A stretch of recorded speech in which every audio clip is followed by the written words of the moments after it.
The greatest river of India, यानी कि भारत की सबसे बड़ी नदी कौन सी है और वो किस तरह से हुई है, उस सब के बारे में आज हम लोग रीडिंग करेंगे। जिसका कुछ हमने सबसे पहले आप लोग वर्ड ऐड कर लीजिए, जिसका कुछ हमने इंपॉर्टेंट वर्ड नोट की है, ठीक।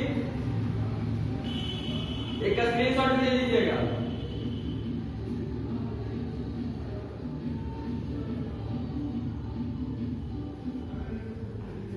आप लोगों ने स्क्रीनशॉट ले लिया होगा, तो सबसे पहले आप लोग अपने घर पे बुक ओपन कर ले, चैप्टर 4 इंग्लिश का। आप लोगों ने बुक ओपन कर लिया होगा। अब हम लोग पढ़ेंगे क्या दिया हुआ इस कहानी में। तो प्राचीन भारत लोग नदी को देवी मानते हैं, यानी कि प्राचीन के समय में जो नदी था उसको लोग सब भगवान मानते थे, देवी मानते थे, ठीक। नर्मदा भारत की महान नदियों में से एक है, यानी कि एक सबसे बड़ी नदी है नर्मदा, वो एक महान नदियों में से एक है। वह भारत की सबसे बड़ी और लंबी नदी है, ठीक। माना जाता है कि वह हिमालय नदियों से बड़ी है। माना जाता है कि वो हिमालय नदियों से बड़ी है, यानी कि हिमालय का नदी होता है उससे जो ये नर्मदा रिवर है ये बड़ी है। विद्वान का कहना है कि उसने जिन चट्टानों को उखाड़ा है वो ठंडी है, यानी कि जो नर्मदा नदी है वो जिस चट्टान को उखाड़ी है अपने धारा से वो बहुत ही ठंडी है। जब वे डायनासोर पृथ्वी पर घूमते थे, यानी कि कब का बता रहा है, डायनासोर, सोच लीजिए कितना पुराना बात कर रहा है। डायनासोर जब पृथ्वी पर घूमते थे, आज इस नदी को दुनिया भर में बड़े पैमाने पर बड़े बांधों के लिए जाना जाता है, यानी कि बड़े बड़े बांध बनाने के लिए इसको जाना जाता है, ठीक। जो कि उसके पार बनाए जाने हैं। विंध्य और सतपुड़ा पर्वतमाला के बीच 245 किलोमीटर के अपने मार्ग का शुरू करने के लिए नर्मदा मानिक पर्वत, एक पूर्व मध्य प्रदेश की सबसे ऊंची चोटी अरमान कंटक की चोटी से आती है। यानी कि सोच लीजिए 245 किलोमीटर यहाँ से लेकर पूरा कहा नर्मदा का स्टार्टिंग से लेकर पूरा आपको अरमान कंटक की चोटी तक है 245 किलोमीटर। सोच लीजिए कितना बड़ी होगी नदी। उसके बाद है वह पश्चिम की ओर अरब सागर की ओर बहती है, यानी कि वो पश्चिम के अरब सागर की ओर बहती है। कौन? नर्मदा नदी। जब तक कि वह अपना पानी गुजरात से शुरू नहीं करती, खवात की खाड़ी में नहीं बहती, यानी कि वहां पर एक गुजरात में खवात है जिसका खाड़ी में वो जो पानी है नर्मदा नदी वो नहीं बहती है। प्राचीन भारत में लोग नदियों को गद्देदार मानते थे, यानी कि प्राचीन समय में नदी को बहुत अच्छा एकदम मानते थे, बहुत ऊंचा पद देते थे नदी सबको, ठीक। और कहानियां सुनाते थे, यानी कि नदी सब के बारे में एक दूसरे से कहानियां भी सुनाते थे। उनके बारे में मिथक कहते हैं मतलब कि हम समझाते क्या है। नर्मदा का जन्म कैसे हुआ? अब सबसे पहले हम लोग नर्मदा नदी के बारे में बहुत चीज पढ़ ली, लेकिन नर्मदा नदी का जन्म किस तरह से हुआ, तो नर्मदा नदी का जन्म किस तरह से हुआ बताते हैं। इसके बारे में एक मिथक है। मिथक का मतलब बता रहे हैं, भयंकर सूखा पड़ा, यानी कि बहुत ज्यादा सूखा पड़ गया सब जगह, सभी नदियां, झीलें और कुएं सूख गए, यानी कि जितना नदी था, झील था, सब सूख गए। पृथ्वी तोड़ी गई थी, यानी कि जो पृथ्वी था वो तोड़ी गई थी, यानी कि पूरा तरह से टूटने लगा था धीरे धीरे। ना कि एक पेड़ था, यानी कि एक भी पेड़ नहीं था, सब टूट गया था, सब सूख गया था।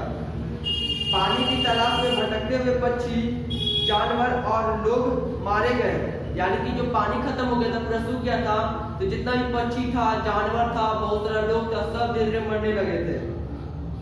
देवता आकाश से नीचे की ओर झुक गए, यानी कि जो देवता आकाश में थे वे नीचे की ओर झुक गए। इतनी क्रूर पीड़ा थी, यानी कि इतना दुख भरी पीड़ा थी उस समय। उन्होंने देखा कि उनका हृदय करुणा से भर गया, यानी कि पूरा दम दया आने लगा सब पे, सब मरने लग रहा था, तो सब देवी देवता को दया आने लगा सब पे, जानवर पे, पक्षी पे, आदमी पे।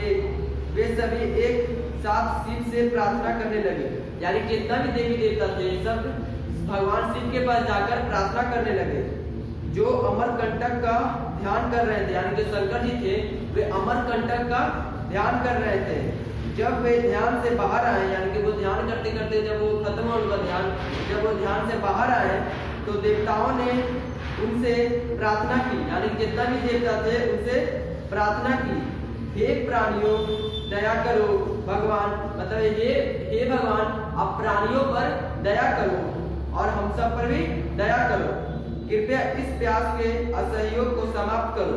यानी कि यहाँ पे जो प्यास से सब आदमी मर रहा है, जानवर पक्षी पशु पक्षी सब मर रहे हैं, उस पे दया करो और उनका पीड़ा को समाप्त करो। शिव ने उत्तर से सिर हिलाया, यानी कि जो शिव थे वे उत्तर से सिर हिलाए। भगवान को पता है यह आश्चर्यजनक है। वे खुश होकर वापस चले गए और शिव ध्यान से वापस चले, ध्यान लगाने में वापस मग्न हो गए। यानी कि वो उत्तर की तरफ अपना मुंह हिलाया तो भगवान जी सब जितना थे देवी देवता समझ गए, फिर सब वहां से चल गए। तो फिर जो शिव जी थे वे भी अपना वापस ध्यान लगाने लगे।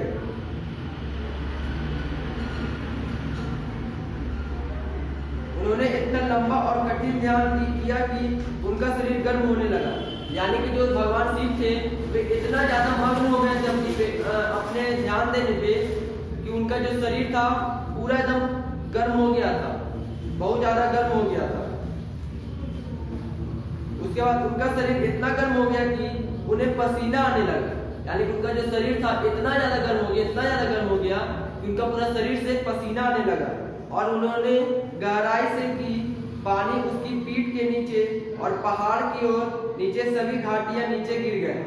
यानी कि जितना भी घाटी सब था सब नीचे गिर गया और भगवान जी के पीठ से पूरा पसीना पानी के अथी पे बहने लगा। शिव ने पहाड़ की चोटी से नीचे की और देखा और तार को देखा और वह बहुत हंसे। यानी कि जब वो अपना नीचे देखे पर्वत के नीचे तो फिर देखे सब पानी बहने लगा। यानी कि उनका जितना पसीना था वो पानी में बदल रहा था, वो उनको हंसी लगने लगा था। वह देखते ही प्रसन्न हो गए। यानी कि वो जैसे ही देखे कि जैसे पानी से पूरा सब चीज भरने वाला, सब हरा भरा लगने वाला लग रहा है, तो वो प्रसन्न हो गए। यानी कि वो बहुत खुश हो गए। उन्होंने देखा कि धारा का आशीर्वाद देते हुए कहा, यानी कि जो धारा बह रहा था उसको आशीर्वाद देते हुए कहा, तुम अग्रगामी पवित्र हो हम और हमेशा के लिए बहकर मैं तुम्हें नर्मदा लाने वाला नाम दूंगा। यानी कि मैं तुम्हें नर्मदा का नाम दूंगा। किसका आया? शंकर जी का, जो तपस्या कर रहे थे उनके जो पसीना था वही सब से। और यही सब आपको ये कहानी में पढ़ना है।